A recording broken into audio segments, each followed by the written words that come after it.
Hello everyone, welcome to our YouTube channel keep it simple.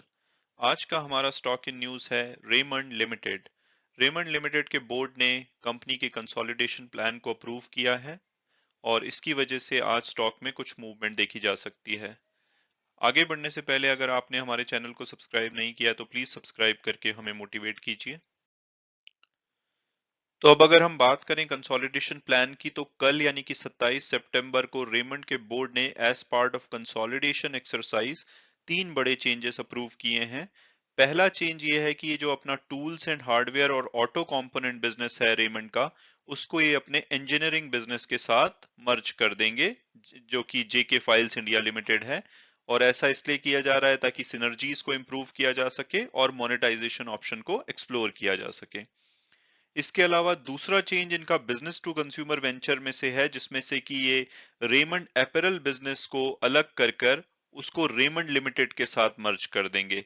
और इसका भी reason यही है कि भाई एफिशिएंसी में स्ट्रेंथ आएगी और ओवरऑल प्रोसेसेस को स्ट्रीमलाइन और सिंप्लीफाई किया जा सकेगा। और सिनर्जी के बेनिफिट्स से डिजाइन और इनोवेशन और सोर्सिंग और रिटेल नेटवर्क में फायदा होगा। और तीसरा जो बड़ा चेंज है वो है रियल एस्टेट बिजनेस का, जो कि इन्होंने 2019 में लॉन्च किया था थाने में डेवलपमेंट करने के लिए।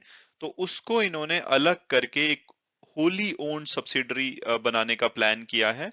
और इनका ये मानना है कि आगे ये बिजनेस ग्रोथ के लिए रेडी है और अब ये थाने से बाहर भी और एरियाज में अपनी डेवलपमेंट के ऊपर फोकस करेंगे।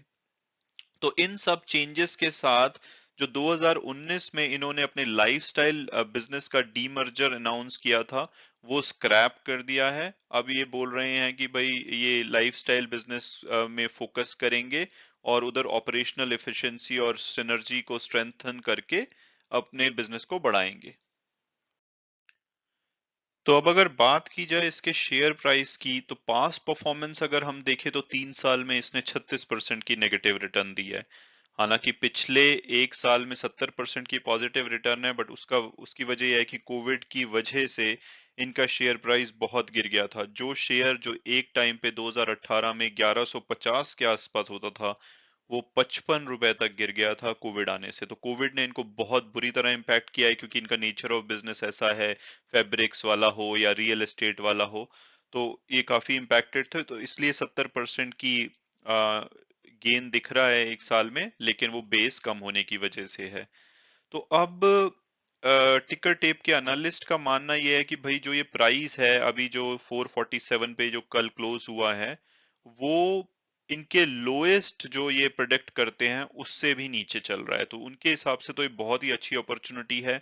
इसमें मिनिमम 18% की अपसाइड दिखती है और एवरेज ऑन एन एवरेज 28% की, और अगर ये अच्छा किया तो हाई साइड पे ये लगभग 39-40% की भी अपसाइड दिखाता है। तो टिकर टेप के एनालिस्ट तो काफी पॉजिटिव हैं इसके लिए। और अगर हम बात किए जाए पीयर्स की, तो ये एक लॉस मेकिंग कंपनी है। हालांकि इसके जो भी पीयर्स अगर आप माने, उनका बिजनेस नेचर थोड़ा डिफरेंट है, बट दे आर प्रॉफिटेबल। तो इन्होंने 2021 में 294 करोड़ का लॉस उठाया है, और 2021 के पहले क्वार्टर में भी यानी कि 2022 के पहले क्वार्टर में भी इनको लॉस हुआ है। और उसका रीजन कोविड की वजह से इनके बिजनेस को बहुत ज्यादा इम्पैक्ट हुआ है। और अब उम्मीद की जा रही है कि जैसे कोविड इम्प्रूव हो रहा है तो ये बैक टू नॉर्मल आएंगे, क्योंकि ये 2019 तक, इवन 2020 में भी पूरे साल का अगर मिलाया जाए तो ये प्रॉफिटेबल थे। हालांकि लास्ट क्वार्टर में इनको लॉस हुआ था। तो अब उम्मीद की जा रही है कि इस कंसोलिडेशन से वैल्यू अनलॉकिंग होगी और कंपनी अच्छा करेगी। तो ये इससे नीचे जाने की उम्मीद काफी कम है, क्योंकि कंपनी का प्राइस ऑलरेडी काफी नीचे है।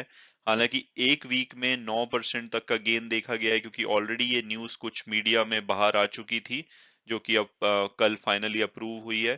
तो हो सकता है कि इतना ज्यादा मूवमेंट ना दिखे। अगर ये न्यूज एकदम ही सडन होती तो शायद ये जो 9% का रिटर्न इसने एक वीक में दिया है, तो वो सडनली आज दिखता, तो शायद आज इतनी बड़ी मूवमेंट ना दिखे। बट फिर भी ये लार्जर ऑडियंस को आज पता लगेगा, तो आज भी कुछ पॉजिटिविटी देखी जा सकती है। बट फ्यूचर के लिए अगर आपको इस बिजनेस में भरोसा है, तो एक काफी अच्छे वैल्यूएशन पे मिल रहा है। आगे बिजनेस कैसा करेगा ये सब डिपेंड करता है कि ये अपने बिजनेस का जो प्लान कर रहे हैं उसको मोनेटाइजेशन में कन्वर्ट कर पाते हैं, प्रॉफिटेबल बना पाते हैं, कोविड के कोई और सरप्राइजेस नहीं आते।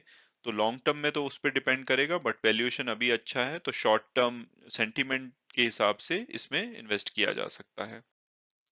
अगेन ये मेरी पर्सनल ओपिनियन है, आप अगर इसमें इन्वेस्ट करते हैं तो अपने फाइनेंशियल एडवाइजर और फर्दर रिसर्च के बेसिस पे ही कीजिए। Thanks so much for watching the video and God bless you all.